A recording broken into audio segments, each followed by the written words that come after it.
All right, welcome back, everybody. Rosh Hashana, the Jewish New Year, begins tonight at sundown. And now to join us is Yehudis Wolvovsky. She is the educational director at the Chabad Jewish Center in Glastonbury. And she's here because, first of all, this is one of the, if not the most important Jewish holidays, right? Definitely a very important one. I think each one we get to, we say this is the most important. This is the most important one. But these are the high holidays. This is a very spiritual time for those who practice the Jewish faith. So what is Rosh Hashana?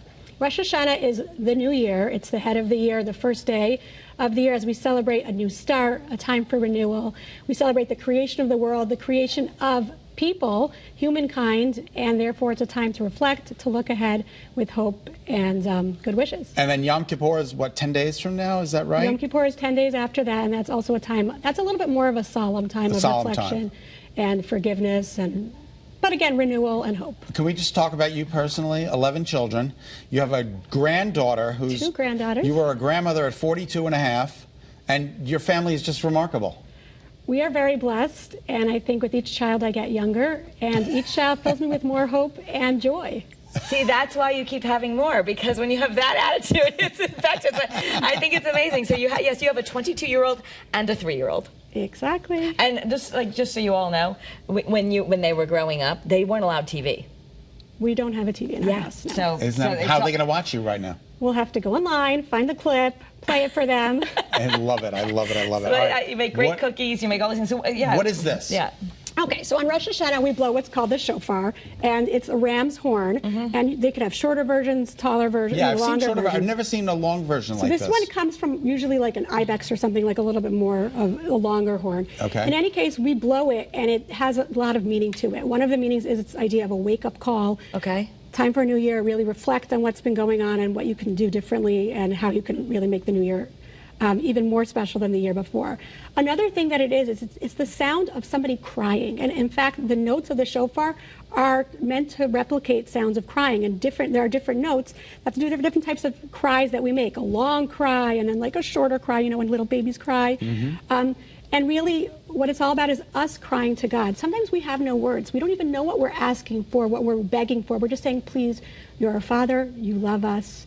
Help us. Help us. I don't know what to say. Or sometimes, for example, like if people think about prayer on Rosh Hashanah, and here I am, I'm the rabbi's wife, and I'm going to be praying. But actually, I'm going to be serving food, taking care of kids, welcoming people as they come into our services. So how many prayers am I going to say? But the shofar will represent all of the things that I really want. A simple cry, you love me, you care about me, you know what's good for me, just give it to me. Give us a good year. Exactly. You going to try it for us? Sure. And so Scott's going to do this, and this is okay. So this is going to happen at the services? There will be shofar blowing. A little practice, but yeah. There you go, Molly. So it's not that type of blow. It's more like a spitting blow, if you know what I mean. Because he used to play the trumpet. Who's going? Something's happening.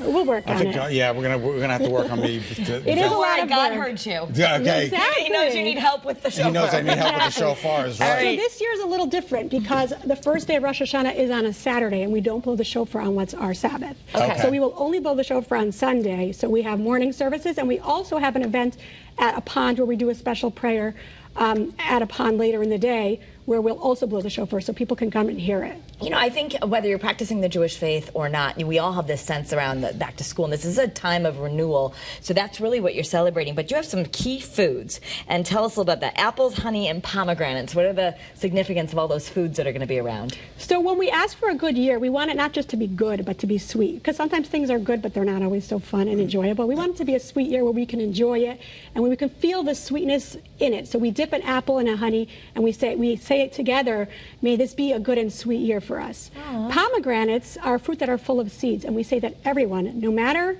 how far they've gone, they're still full of good deeds like a pomegranate. So we might have messed up, we might have made mistakes, we might not see ourselves as good. We have to remember we're a pomegranate. We have seeds inside, there's so much goodness inside.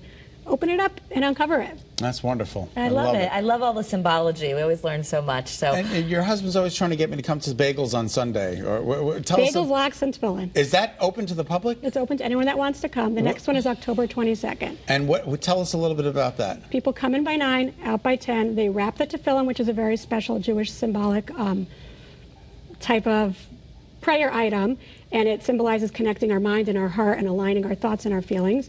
Put on the tefillin, grab some bagels and lox, and there you go. You had a mitzvah and get a good day. And that's once a month? Once a month, yeah. Yeah, Okay. mitzvahs are good deed, and that's something we can all work on. So, Yeah, exactly. All right, so just to let everyone know, Chabad Jewish Center, 25 Harris Street in Glastonbury, all are welcome, and there's special services going on right at the water on Sunday, and everyone is welcome. We saved a seat for you. I Okay. love that. That's so awesome. That's so nice. Well, thanks for being with us. Our pleasure. Tell the rabbi we said hello. Absolutely. And Shana Tova to everyone. Shana Tova. Shana Tova.